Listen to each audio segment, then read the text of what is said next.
the new lecture of biology, in which we have to deal about the first chapter, that is the diversity in living organism। जैसे कि आप सभी को पता है कि हम लोग का ये बायोलॉजी का लेक्चर चल रहा है, उसमें क्या है, अपने को 4 चैप्टर के बारे में पढ़ना है। First is the living world, second is the biological classification, third is the plant kingdom and the fourth one is animal kingdom. आज अपन फर्स्ट यूनिट को पढ़ेंगे जिसमें कि ये 4 चैप्टर रहेंगे। और पहला यूनिट का नाम क्या है आपका? Diversity in living organism. ठीक, तो हम इसको आज डील करते हैं। तो बायोलॉजी होता क्या है? जैसे आप लोग साइंस पढ़े हैं, साइंस में 3 प्रकार के चीज़ होते हैं। एक ऑर्गेनिक होता है, एक केमिस्ट्री होता है, एक अपना फिजिक्स होता है, एक बायोलॉजी होता है। जिसमें आप लोग केमिस्ट्री में ये पढ़ते हैं कि कोई भी एक मेटल वो ऑर्गेनिक है, इनऑर्गेनिक है कि फिजिकल स्टेट में है, इस सब चीज़ के बारे में पढ़ते हैं। और फिजिक्स में अपन क्या डायमेंशन के बारे में पढ़ते हैं। उसी प्रकार से अपन इस बायोलॉजी में लिविंग ऑर्गेनिज्म और उनके सेल के स्ट्रक्चर और उनकी ओरिजिन के बारे में पढ़ते हैं। तो अभी आप लोग के 10th में क्या है, एक छोटा सा एक टॉपिक है जिसको अपन ये कहते हैं बायोलॉजी। उसी का आप यहाँ से फर्स्ट यूनिट शुरू करेंगे जिसका नाम है diversity in living organism. Sorry for that. इसमें बायोलॉजी को अपन ये देखते हैं कि ये एक प्रकार का क्या है, लाइफ फॉर्म्स या लिविंग प्रोसेस के बारे में बताता है बायोलॉजी। ठीक है, लिविंग प्रोसेस के बारे में बताता है। तो बायोलॉजी एक ऐसा साइंस है जिसमें लाइफ या लिविंग प्रोसेस के बारे में आदमी को पता चल पाए। जैसे कि हम सभी लोग जानते हैं कि इस पृथ्वी पे या इस अर्थ पे जो हम लोग रहते हैं, जिसमें आप सभी लोग रहते हैं, उसमें बहुत सारे ऑर्गेनिज्म रहते हैं। उसमें मैन भी रहते हैं, एनिमल भी रहते हैं, प्लांट भी रहते हैं, कई सारे फैक्टर्स रहते हैं। जैसे अर्ली मैन लोग क्या सोचते थे, पहले ये सोचते थे कि क्या चीज़ लिविंग है, क्या चीज़ नॉन लिविंग है। पर अभी हम समझदार हैं, अभी साइंस ने इतनी उत्पत्ति कर ली है कि हमको ये समझ आ जाता है क्या चीज़ लिविंग प्रोसेस है, क्या चीज़ नहीं है। और कुछ भी चीज़ हॉरिजॉन्टल होता है कि वर्टिकल। अब हॉरिजॉन्टल और वर्टिकल किसको कहेंगे? अब आप ये देखिए, हॉरिजॉन्टल मतलब क्या कहेगा, जो कि लाइन से रहे, मतलब एक सीधी रेखा में रहे, सीधी लाइन पे रहे, उसको अपन हॉरिजॉन्टल कहते हैं। और इसको अपन अगर इस फॉर्म में कहा जाए, एक्स और वाई एक्सिस जो आप मैथ्स में पढ़े हैं ना, तो हॉरिजॉन्टल एक्सिस इसको बोलते हैं, इसको वर्टिकल एक्सिस बोलते हैं। अब देखो, प्लांट क्या रहता है, अपना वर्टिकल एक्सिस में बढ़ता है, और कई प्लांट क्या हॉरिजॉन्टल एक्सिस में बढ़ते हैं। तो उस चीज़ को भी लिविंग ऑर्गेनिज्म में देखा गया है। जैसे कि रेप्टाइल्स वगैरह आप देखोगे तो उन लोग क्या है, हॉरिजॉन्टली बढ़ते हैं। और वैसी वर्टिकल कौन बढ़ता है? ह्यूमन बींग्स बढ़ते हैं, या फिर प्लांट हो गए, या फिर कोई भी अदर ऑर्गेनिज्म हो गए। तो अपन इसको डिफ्रेंशिएट कैसे करेंगे? सबसे पहले अपन इसको सिस्टमेटिक वे में करने का एक तरीका रहता है कि उसको किस प्रकार से हम अरेंज करें जिस वजह से हमें कोई दिक्कत ना हो। तो इस प्रकार के अपन प्रोसेस को कहते हैं systematic arrangement of living organism. यहाँ तक समझ आया? Shall we continue? अब देखिए ना, अपन इसके आगे बढ़ते हैं। जैसे कि बहुत सारे चीज़ हैं जो लिविंग है और नॉन लिविंग है, तो उसको समझने के लिए हम क्या 2 प्रकार का चीज़ लेते हैं। पहले रहता है इन एनिमेट फैक्टर और दूसरा रहता है एनिमेट फैक्टर। अब देखिए, इन एनिमेट फैक्टर में क्या चीज़ आता है? इन एनिमेट फैक्टर मतलब जिसमें सेंस नहीं हो, जैसे कि विंड, यहाँ लिखा हो ना, जैसे कि ये देखिए, जैसे कि विंड हो गया, सी हो गया, फायर हो गया, ये क्या है? इन एनिमेट मैटर्स हैं। ये पृथ्वी के द्वारा दिया गया इन एनिमेट मैटर है, मतलब कि इसमें सेंस ऑर्गन प्रेजेंट नहीं रहता। विंड में कोई सेंस ऑर्गन प्रेजेंट रहता है क्या? नहीं रहता। उसी प्रकार से सी में नहीं रहता और फायर में भी नहीं रहता। वैसे इन एनिमेट मैटर किसको कहते हैं? जिसमें जिसमें कि सेंस ऑर्गन प्रेजेंट हो, जैसे एनिमल या प्लांट या ह्यूमन बींग, इसमें सेंस ऑर्गन प्रेजेंट रहते हैं। तो अपन उस चीज़ को कह सकते हैं कि जिसमें सेंस ऑर्गन प्रेजेंट है उसको अपन क्या कहेंगे? एनिमेट। और जिसमें जिसमें सेंस ऑर्गन प्रेजेंट नहीं है उसको अपन क्या कहेंगे? इन एनिमेट फैक्टर। तो इसी प्रकार के सिस्टमेटिक और बायोलॉजिकल चीज़ को एक जगह से दूसरे जगह में समझने के लिए हम इसको उपयोग करते हैं। ठीक, और इसी में एक साइंटिस्ट थे जिनका नाम था एर्नेस्ट मेयर, जिनका बर्थ हुआ था 1904 में। 1904 में वो कहाँ के रहने वाले थे? जर्मनी के। और उन्होंने हार्वर्ड यूनिवर्सिटी से अपनी इवोल्यूशनरी बायोलॉजिस्ट की उन्होंने पढ़ाई की थी, और अपना 80 ईयर्स, वो अपना जीवन का 80 साल यही सब खोजने में निकाल दिए कि वो कैसे रहते हैं, उसका नाम का क्लासिफिकेशन कैसे किया जाता है, किसी भी चीज़ को अपन क्या बोलेंगे। जैसे कि मान के चलो कि इडली इडली खा रहे हो, इडली को अपन यहाँ है छत्तीसगढ़ में है या एमपी में है तो उसको दूसरे नाम से बोला जाएगा, और दूसरे स्टेट में उसको अलग नाम से कहा जाएगा। तो हर जगह हर चीज़ का नाम बदल जाता है। तो उसको क्या है, साइंटिस्ट ने यह दिमाग लगाया कि हर एक चीज़ के लिए एक सिस्टमेटिक नाम दिया जाए। जैसे कि पी है, पी मतलब कि मटर, मटर को हर जगह मटर बोलते हैं क्या? विदेशों में तो उसको मटर नहीं कोई और दूसरे नाम से जानते होंगे। तो अपन उसको क्या है, एक साइंटिफिक नाम देते हैं। जैसे कि पाइसम सटाइवम। अब पाइसम सटाइवम क्या है, वो उसका बॉटनिकल नेम है। बॉटनिकल नेम एक प्रकार से क्राइटेरिया रहता है जिस हिसाब से उसको नाम दिया जाता है। तो अपन पाइसम सटाइवम कहीं भी जाएंगे बोलेंगे तो उसका आइडेंटिफिकेशन क्या रहेगा कि वो पी को रिप्रेजेंट करेगा। ठीक, ये यही सब ये पूरा नोमेनक्लेचर के अंदर आता है जो कि आप इस चैप्टर में आगे पढ़ोगे।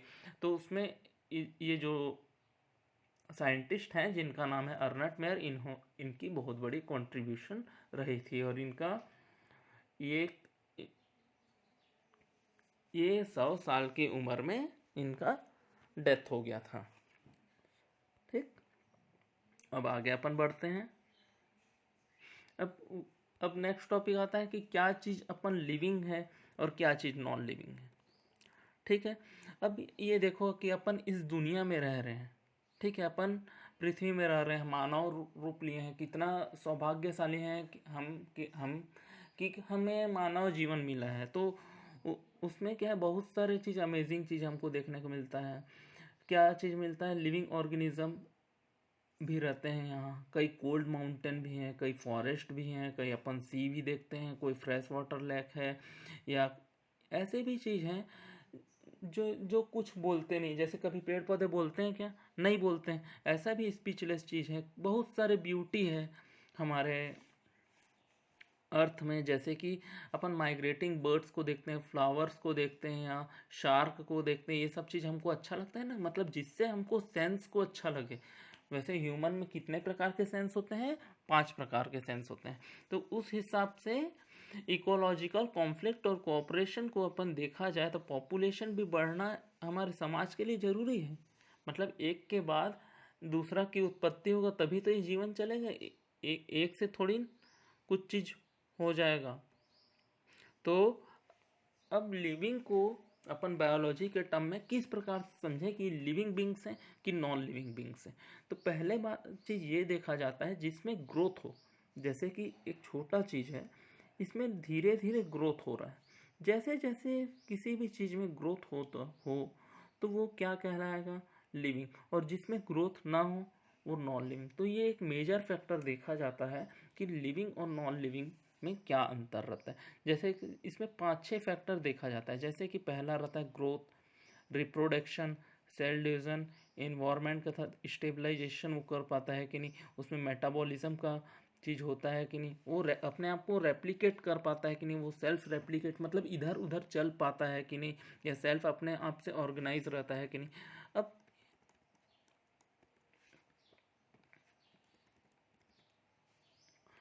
जैसे कि एक कॉमन फैक्टर है कि हर लिविंग ऑर्गेनिज्म ग्रो तो होगा ही। अपन इस प्लांट को भी क्या बोलते हैं? ग्रोइंग बोलते हैं। जैसे कि छोटा प्लांट है, ये धीरे धीरे क्या रहता है, ग्रो हो के एक ट्री का निर्माण करता है। ठीक, तो उसी प्रकार से हर एक चीज़ जो ग्रो हो रहा है और उसके मास में भी इंक्रीमेंट हो रहा है, इंक्रीज हो रहा है, जिसका मास भी इंक्रीज हो रहा है और वो नंबर में भी इंक्रीज हो रहा है। जैसे कि एक थे, फिर 2 पेड़ हुए, 2 से 3 हुए, तो अपन उसको क्या बोलेंगे? ग्रोथ बोलेंगे। जैसे कि सेल डिवीजन होता है। अब सेल डिवीजन क्या होता है? सेल डिवीजन क्या को एक के हिसाब से आपको मैं समझाता था। ये देखिए, ये सेल डिवीजन होता है। कहाँ गया? ये देखिए, ये देखिए ये सेल डिवीज़न होता है। जैसे कि यूनिसेलुलर ऑर्गेनिज्म या फिर सेलुलर ऑर्गेनिज्म में, यूनिसेलुलर ऑर्गेनिज्म या मल्टी सेलुलर ऑर्गेनिज्म में बहुत सारे सेल डिवीज़न देखे जाते हैं। प्लांट में भी इस प्रकार का सेल डिवीज़न चलता है और एनिमल में भी चलता है, जिसके वजह से ग्रोथ हमको सर्टन एज तक दिखाई देता है। अब क्या है, सेल डिवीज़न टिश्यू, जो सेल रहता है वो एक टिश्यू का निर्माण करता है, टिश्यू बनता है। टिश्यू से क्या बनता है, ऑर्गन बनता है। ऑर्गन से ऑर्गन सिस्टम बनता है। ऑर्गन सिस्टम से ऑर्गनल्स बनते हैं। ऑर्गनल से क्या बनता है, ऑर्गेनिजम्स बनता है। तो यह चीज़ देखा गया कि जिसमें हर प्रकार का ग्रोथ हो, जिसमें कि हर प्रकार का ग्रोथ हो, उसको अपन लिविंग ऑर्गेनिज्म, लिविंग कहेंगे। पर एक इसमें एक्सेप्शन है कि देखोगे कि सॉइल के ऊपर धीरे धीरे अगर हम कुछ चीज़ साफ ना करते गए तो उसके ऊपर क्या है, धूल जमते जाता है, या फिर छोटा एक सैंड हो गया, एक पत्थर हो गया, मान के चलो स्टोन हो गया, तो उसके ऊपर क्या है, डिकम्पोजिशन ऑफ रॉक मटेरियल जुड़ते जाएगा, जिससे क्या है, सैंड का साइज बढ़ते जाएगा। इसका मतलब ये थोड़ी कहेंगे कि सैंड एक लिविंग ऑर्गेनिज्म है या लिविंग बींग्स है।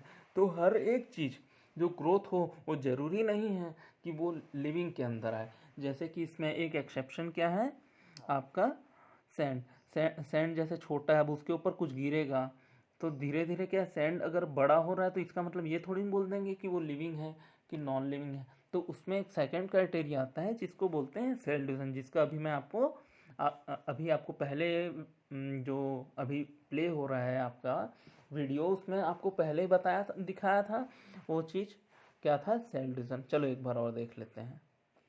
ये देखिए सेल डिवीजन, ठीक। सेल डिवीजन में होता क्या है, कोई भी एक सेल है, जैसे कि ह्यूमन बॉडी किससे मिलके बना हुआ है, पूरा सेल से मिलके बना हुआ है। अब बहुत सारे ऑर्गेनिज्म ऐसे भी रहते हैं जो यूनिसेलुलर ऑर्गेनिज्म रहते हैं, उसमें भी सेल का डिवीजन देखा जाता है। और कि हायर एनिमल और प्लांट में भी एक ग्रोथ देखा जाता है। और क्या देखा जाता है, ग्रोथ के साथ साथ उनका सेल का डिवीज़न होता है, और सेल का डिवीज़न होता है और उसमें ग्रोथ देखा जाता है। अब इसमें एक्सेप्शन में क्या हो गया, अपने माउंटेन हो गए, बोल्डर्स हो गए और सैंड मॉड्यूल्स हो गए, जो कि ग्रोथ तो होते हैं, ग्रो तो वो भी होते हैं, पर वो लिविंग ऑर्गेनिज्म के अंदर नहीं आते। तो ऐसा बहुत सारे क्राइटेरिया रखा गया जिसको अपन डिफ्रेंशिएट कर पाए कि कौन सा लिविंग है और कौन सा नॉन लिविंग है। तो पहला क्राइटेरिया अपन क्या समझे, अभी क्या समझे, जिसमें ग्रोथ हो, और दूसरा अपन क्या समझ रहे हैं, इसमें सेल का डिवीज़न हो। अब जैसे कि ह्यूमन बॉडी में अगर सेल का डिवीज़न होना रुक गया तो आदमी जी पाएगा क्या, नहीं जी पाएगा। और सेल का अगर डिवीज़न कंटिन्यूसली रैपिडली हुआ तो भी से जी पाएगा क्या, नहीं जी पाएगा। तो एक प्रकार के कंटिन्यूस वे में जिसका ग्रोथ हो, एक सिस्टमेटिक वे में जिसका ग्रोथ हो, उसको अपन क्या कहेंगे, सेलुलर डिवीज़न। ये भी बहुत ज़रूरी है ऑर्गेनिज्म के लिए, जिससे कि वो ग्रो होता है। जैसे कि आप लोग देखे होंगे जो कैंसर पेशेंट रहता है उन लोग के में क्या है, सेल का डिवीज़न क्या रैपिडली इंक्रीज होता है, तो वो एक डिसीज़ कहला जाता है। अब जिनके में डिवीज़न हो ही नहीं रहा है, जैसे कि जिनकी बॉडी डेथ हो जाती है, उनके में सेल का डिवीज़न नहीं होता, जिसकी वजह से बॉडी क्या होती है, सड़ते रहती है। तो अपन उसको सड़ी हुई बॉडी को अपन बोलेंगे कि लिविंग ऑर्गेनिज्म, तो वो तो डेथ कहलाएगा। तो उसको क्या कहेंगे अपन, नॉन लिविंग ऑर्गेनिज्म। अब ये दो पॉइंट हो गए जिसमें अपन डिफ्रेंशिएट कर पाएंगे कि लिविंग ऑर्गेनिज्म किसको कहते हैं और नॉन लिविंग ऑर्गेनिज्म किसको कहते हैं। यहाँ तक सबको समझ आ रहा है। अब अपन नेक्स्ट पॉइंट की ओर बढ़ते हैं। तीसरा प्रोसेस है, तीसरा बिंदु है जिसमें अपन लिविंग और नॉन लिविंग के बीच में डिफ्रेंशिएट कर पाए, वो एक पॉइंट होता है रिप्रोडक्शन। अब जो ऑर्गेनिज्म रिप्रोडक्शन कर पाया वो उसको अपन क्या बोलेंगे, लिविंग और नॉन लिविंग। जैसे कि इस इमेज में आप लोग देख रहे होंगे कि एक ह्यूमन है, एक चाइल्ड है, वो ग्रो होके क्या है, एक चिल्ड्रन बना। ये देख रहे हैं, ये चाइल्ड है, ये एक आपकी उम्र के लायक का कोई बन गया। अब ये क्या है, माँ बन गई उसकी, ठीक है। तो वहाँ से एक ऐसा ऑर्गेनिज्म जो एक सेम ऑर्गेनिज्म की को ग्रो कर पाए, मतलब ऑफ स्प्रिंग को जन्म कर पाए, उसको हम क्या क्या कहते हैं, लिविंग ऑर्गेनिज्म। ऐसे भी ऑर्गेनिज्म पाए जाते हैं जो ग्रो भी करें, साथ साथ सेलुलर डिवीजन भी हो और साथ साथ रिप्रोडक्शन भी हो। अब रिप्रोडक्शन क्या रहता है, 3 प्रकार के होते हैं। पहला होता है सेक्सुअल रिप्रोडक्शन, दूसरा होता है एसेक्सुअल रिप्रोडक्शन और तीसरा होता है पैरेंथोजेनेसिस। ठीक है। अब क्या है, अपन पर ह्यूमन ह्यूमन या सभी अधिकतर किसको देखा जाता है, किसको देखा जाता है, एसेक्सुअल नहीं, सेक्सुअल रिप्रोडक्शन को। और बहुत सारे चीज़ में रिप्रोडक्शन को ना देखते हुए बर्डिंग, फ्रेगमेंटेशन या फिर रीजनरेशन प्रोसेस को भी देखा जाता है। तो मल्टी सेलुलर ऑर्गेनिज्म में क्या रहता है, प्रोजेनी जो रहता है वो पेरेंट के थ्रू हमें मिलता है और वही चीज़ आगे ट्रांसफ़र होते जाता है। और एसेक्सुअल रिप्रोडक्शन भी 2 प्रकार का होता है। जब आप लोग इसमें डिटेल में पढ़ेंगे कि किस प्रकार का रिप्रोडक्शन होता है, जैसे कि एनिमल या ह्यूमन बींग, इसमें किस प्रकार का रिप्रोडक्शन पाया जाता है, सेक्सुअल रिप्रोडक्शन। वैसे ही प्लांट में किस प्रकार का रिप्रोडक्शन पाया जाता है, एसेक्सुअल रिप्रोडक्शन। जैसे कि फंजाई हो गया या लोअर ऑर्गेनिज्म हो गए, जैसे कि यीस्ट हो गया, हाइड्रा हो गया, इसमें क्या अपन क्या चीज़ देखते हैं, बडिंग को देखते हैं। या एसेक्सुअल में क्या है, स्पोर्स रहते हैं, मल्टीप्लिकेशन होता है। फंजाई क्या है, मल्टीप्लिकेशन होता है, जिसके वजह से उसको क्या है, एक सिस्टमेटिक वे ऑफ ऑर्गेनिज्म को अपन देखते हैं। अब बहुत सारी चीज़ में अपन ये भी करते हैं ना प्लांट में कि फ्रेगमेंटेशन कर देते हैं या बडिंग कर देते हैं, या इस प्रकार से क्या है, कई बैक्टीरिया में भी रिप्रोडक्शन होता है और कई यूनिसेलुलर एल्गी या सिंगल सेलुलर ऑर्गेनिज्म में भी रिप्रोडक्शन पाया जाता है। तो अपन 3 क्राइटेरिया को पढ़े हैं, जिसमें पहला क्या था, ग्रोथ। दूसरा दूसरा क्या था, पहला है ग्रोथ, दूसरा cell division and third is reproduction. मतलब ये तीनों क्राइटेरिया को जो फुलफिल करे उसको अपन क्या कहेंगे, लिविंग ऑर्गेनिज्म। अब फोर्थ क्राइटेरिया है, उसको अपन क्या कहते हैं, मेटाबॉलिज्म। अब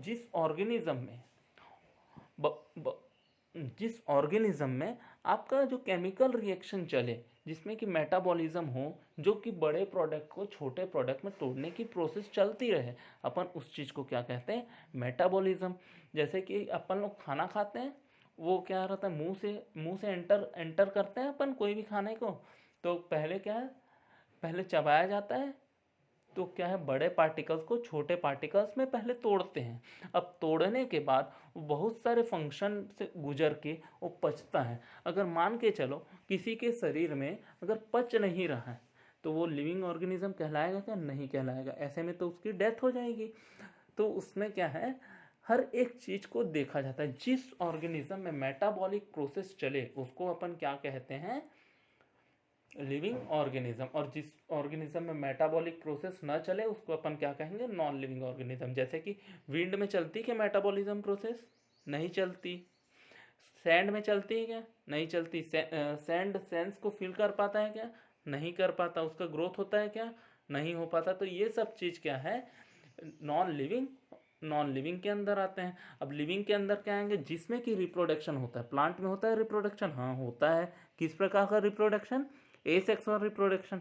क्या ग्रोथ होता है प्लांट में, यस सर होता है। तो किस किस हिसाब से होता है, ग्रोथ किस हिसाब से होता है, बर्डिंग के थ्रू होता है या फ्रेगमेंटेशन के थ्रू होता है। इस प्रकार से बहुत प्रकार का क्या रहता है, बर्डिंग होते रहता है। अब तीसरा पॉइंट होता है रिप्रोडक्शन, हो गया आपका, ग्रोथ हो गया। अब इसमें मेटाबॉलिज्म होता है क्या, अब जो वेस्ट प्रोडक्ट निकलते हैं, अब मेटाबॉलिज्म कंपलसरी तो नहीं है पर कुछ ना कुछ उसमें पचता है या न्यूट्रिशन उसको मिलता है क्या, यस सर मिलता है। कैसे मिलता है, उसको सॉइल से न्यूट्रिशन मिलता है। ये बहुत सारे फैक्टर्स हैं। तो आप अब इसको क्लियरली समझ गए होंगे कि उसमें किस चीज़ को लिविंग कहा जाता है और किस चीज़ को नॉन लिविंग। ठीक है। अब ये देखते हैं कि हर एनिमल और फंजाई में भी कई बार क्या है, मेटाबॉलिक एक्टिविटीज़ देखा जाता है।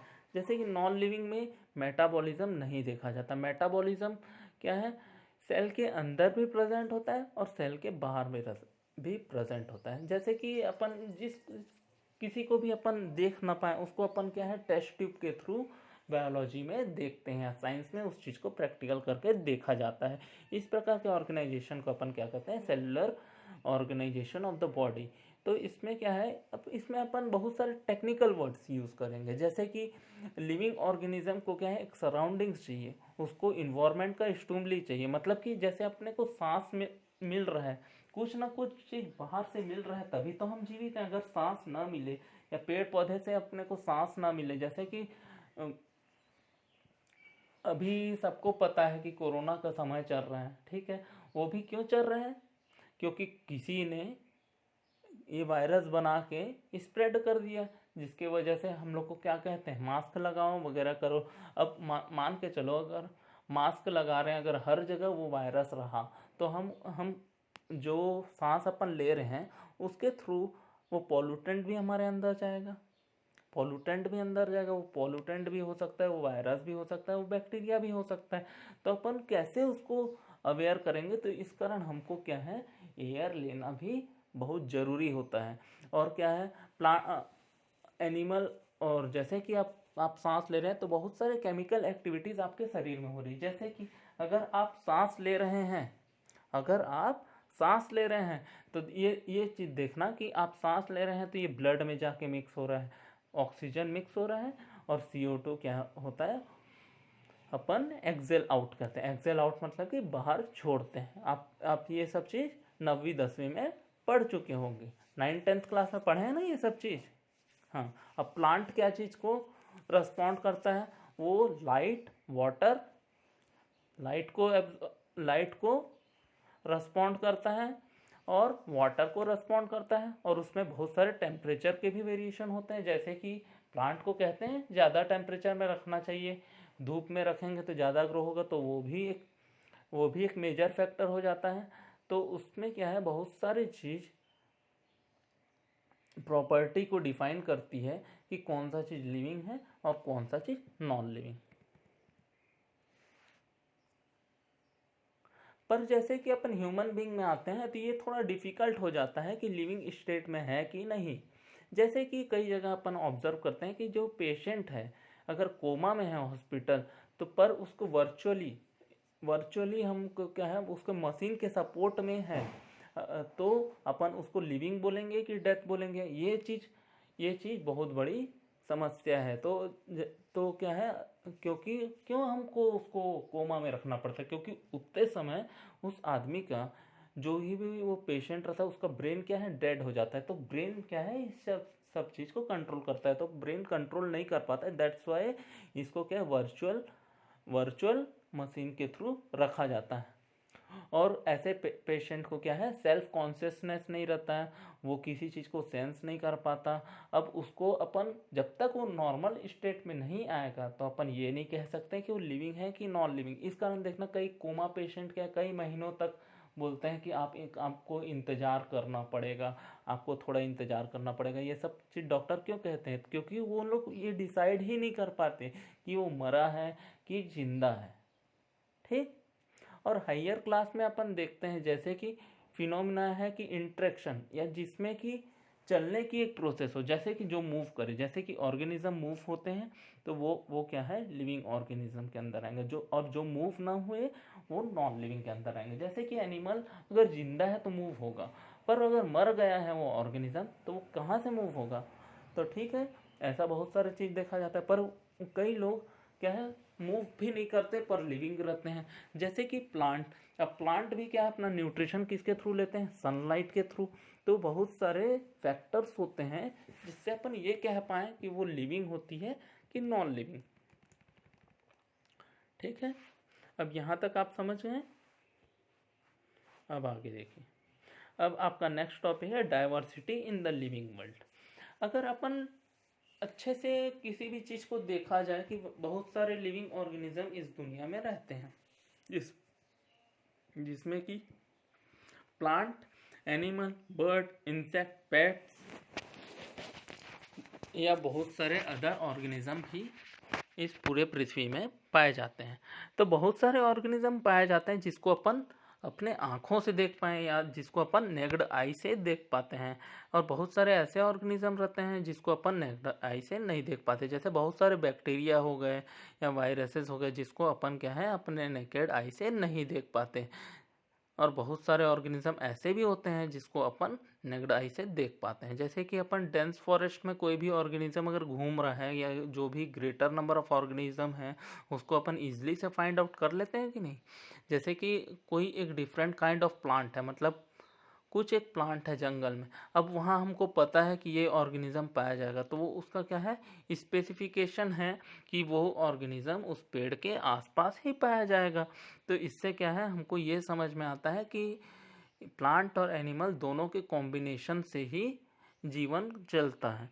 अगर प्लांट ही कम रहेंगे तो हम ह्यूमन बींग्स खाएंगे किस चीज़ को, किस चीज़ को किस चीज़ कैसे हम ऑक्सीजन को लेंगे, किस चीज़ को अपन खाएंगे, कैसे हमको वाटर मिलेगा। तो ये सब क्या है एक बायोडाइवर्सिटी के अंदर रहता है।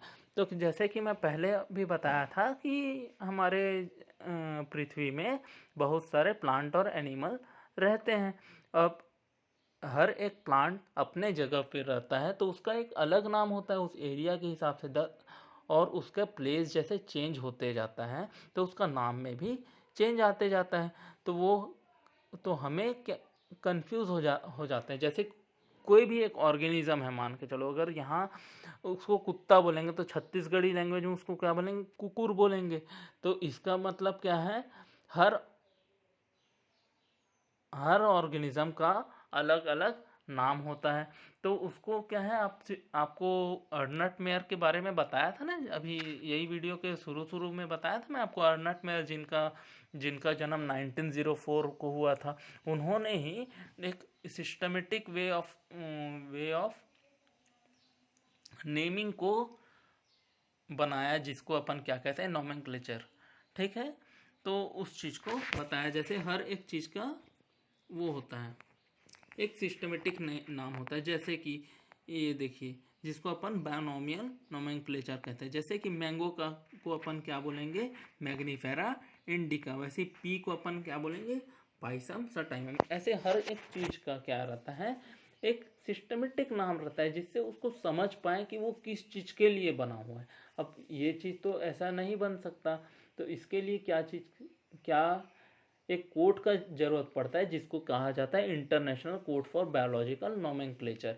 और इसमें बहुत सारे ऑर्गेनिज्म को एक प्रकार का कैटेगराइज कर दिया जाता है कि वो किस प्रकार से बिहेवियर रखते हैं, तो उसको एक प्रकार के एरिया में उसको बांध के रख दिया जाता है। और जो दूसरे प्रकार के हैबिटेट शो करते हैं उसको दूसरे प्रकार के हैबिटेट में उसको बांध के रख दिया जाता है। तो इससे अपने को क्या समझ में आता है कि बायनोमियल नोमेनक्लेचर भी एक प्रकार का नाम होता है। जैसे हर एक चीज़ का साइंटिफिक नाम होता है। जैसे कि हम छत्तीसगढ़ में रहते हैं, छत्तीसगढ़ में बफेलो है, तो बफेलो का भी कुछ साइंटिफिक नाम है, बुबेलिस बुबालस। ठीक है, ये क्या है साइंटिफिक नाम है किसका बफेलो का। वैसी ही अपन क्या जानते हैं कि साल वृक्ष क्या होता है छत्तीसगढ़ का क्या है, छत्तीसगढ़ का ट्री है। ठीक है, स्टेट ट्री कहते हैं जिसको, स्टेट ट्री क्या कहते हैं साल, उसको क्या बोलते हैं सोरिया रोबुस्टा। तो हर एक चीज़ का क्या रहता है साइंटिफिक नाम रहता है और एक कॉमन नेम रहता है। तो ये सब चीज़ का उसको नाम देने का नाम किन्होंने दिया कैरोलस लिनियस ने। एक बायोलॉजिस्ट थे जिनका नाम था कैरोलस लिनियस, जिन्होंने बायोलॉजिकल नोमेनक्लेचर एक सिस्टम बनाया जिसमें हर एक चीज़ को किस प्रकार से नाम दिया जाए इसके बारे में स्टडी किया गया। और अर्नट मेयर ने क्या किया था, अर्नट मेयर ने उसको टेक्सोनॉमी में अरेंज किया था कि किस प्रकार से उसको क्लासीफाई किया जाए, किस प्रकार से ऑर्गेनिज्म को एक जगह पे रखा जाए। जैसे हर एक ऑर्गेनिज्म की एक अलग कैरेक्टरिस्टिक्स होती है, उसकी एक अलग इवोल्यूशन होती है, उसका एक अलग फिजियोलॉजिकल स्टेट रहता है, वो दिखता कैसे है, वो हॉरिजॉन्टल कटता है कि वर्टिकल। तो उस हिसाब से अर्नट मेयर ने बताया और उसी हिसाब से नोमेनक्लेचर को किस हिसाब से रखना चाहिए, क्या क्या उसके क्राइटेरिया होना चाहिए, उसको क्या है कैरोलस लिनियस ने उसको बहुत अच्छे तरीके से बताया। जैसे कि हमको यहाँ आपको दिख रहा है मैंगो को क्या कहा जाता है, मैग्नीफेरा इंडिका। अब इसमें बहुत सारे टर्म्स होते हैं, अदर रूल्स होते हैं जो कि आपके बुक में बहुत अच्छे से दिए गए हैं। इसको पहले आप स्टडी आउट कर लेना। इसमें 3-4 पॉइंट है। जैसे कि पहला है कि ये जो नोमेनक्लेचर का जो नाम होता है, नाम जो रखते हैं वो हमेशा क्या रहता है, हमेशा क्या होता है लैटिन वर्ड में रखा जाता है। ठीक। और दूसरा क्या है आपका, first letter is always capital, और botanical both the words in the biological name when handwritten are separately underline और printed in italic to indicate their Latin origin. तो मतलब कि उसको थोड़ा इटैलिक में लिखा जाता है और उसमें एक लाइन खींच दिया जाता है, जिससे ये समझ आ जाता है कि ये क्या चीज़ है, आपका बायोलॉजिकल क्लासिफिकेशन के हिसाब से इसका नाम दिया गया है। और आप ये चीज़ हर समय देखोगे कि उसका पहला लेटर क्या रहता है, कैपिटल लेटर रहता है। ठीक है। इस ये कैरोलस लिनियस ने इसको क्लासीफाई किया था। तो आपको ये भी क्लियरली पता होना चाहिए कि ये इम्पॉसिबल है कि हर चीज़ का हर लिविंग ऑर्गेनिज्म का स्टडी कर पाए, पर जितने ही ऑर्गेनिज्म का स्टडी कर पाए हैं उन सबको क्या है एक प्रकार क्लासीफाई में उसको अरेंज किया गया है, उसको एक ग्रुप में रखा गया है, उसको एक कैटेगरी में बांध दिया गया है, जिससे हम उसके कैरेक्टर को ऑब्जर्व कर पाए। जैसे कि कोई भी प्लांट हो गया या एनिमल हो गए जिसको अपन एक प्रकार से रखा गया, जैसे कि डॉग, कैट और इंसेक्ट, इसको अलग अलग में रखेंगे और उस चीज़ को अपन क्या है एक अलग टर्म्स देंगे कि इस ऑर्गेनिज्म को अपन यहाँ रखे हैं। अब जैसे कि मैं डॉग के बारे में बात करूँगा तो आपके दिमाग में एक इमेज आ जाएगा जिसमें एक डॉग है, डॉग आपको दिखेगा। ठीक है। अब वैसे ही अपन कैट बोलेंगे तो उसका एक अलग अलग इमेज बन रहा होगा ना। ऐसा तो नहीं है कि उसमें आपको डॉग का इमेज बन रहा होगा। तो उसमें क्या है, उसको एक अंदर में रखा गया है, जैसे कि उसको मैमेलिया के अंदर रखा गया। इन सबको क्या कहते हैं, मैमल्स।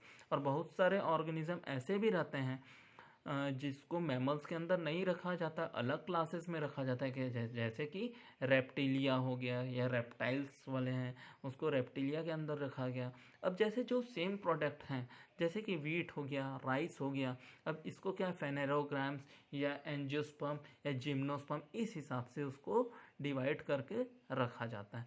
तो आपको ये और एक आपको ये क्वेश्चन है कि ह्यूमन बींग्स को किसके अंदर रखा गया है और ह्यूमन बींग्स का साइंटिफिक नेम क्या है, साइंटिफिक नेम क्या है। आपको ये सर्च करके आना है, सोच के आना है और अगले क्लास में तक आप लोग को नोट्स इसमें रेडी रहना है। यहाँ आपका हो गया फर्स्ट लेटर ख़त्म। अब मैं इसमें आगे आपको बताऊंगा कि टेक्सोनॉमिक्स कैटेगरीज किस प्रकार से रहती है और कैसे कैसे उसको इम्प्लीमेंट किया जाता है। इसमें आपको बहुत सारी चीज़ रहेगा, जैसे कि आपको स्पीसीज़ के बारे में बताया जाएगा, जीनस के बारे में, फैमिली क्या होती है, ऑर्डर क्या होता है, क्लास क्या होता है, फाइलम क्या होता है, किंगडम क्या होता है।